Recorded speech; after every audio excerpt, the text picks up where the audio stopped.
আমি আপনাদেরকে একজন সফল ব্যক্তি সম্পর্কে বলতেছি। জুলাইবিস রাদিয়াল্লাহু আনহু ছিলেন কালো মানুষ। কেমন? তো কালো, খুব উচ্চ বংশের না, ঠিক আছে, খুব উচ্চ বংশের না, খুব সুদর্শন না, খুব লম্বা না, খাটো টাইপের মানুষ, একটু বেটে টাইপের মানুষ। টাকা পয়সা একদমই নাই, একদমই টাকা পয়সা নাই, বংশমর্যাদা এইসব দিক থেকে তাকে আন্ডার স্টিমেট করা হয়। এমনকি ফিজিক্যাল স্ট্রাকচারও তারা আমাদের অনেকের মধ্যে সুদর্শন।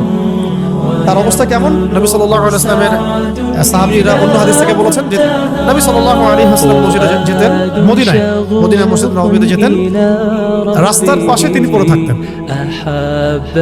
ধরেন আমরা মসজিদে হেঁটে আসতেছি, রাস্তার পাশে একজন বসে আছেন, গায়ের জামা কাপড় খুব একটা উন্নত না, ছেঁড়া, তাসবিহ নিয়ে জিকির করতেছেন। আপনি কি খুব ফোকাস করবেন তার দিকে? করবেন না কেন? মানুষ তার দিকে ফোকাস করে না খুব একটা, যাওয়া আসা করে সে পড়ে থাকে। কেউ খাবার দিলে খায়, না দিলে খায় না।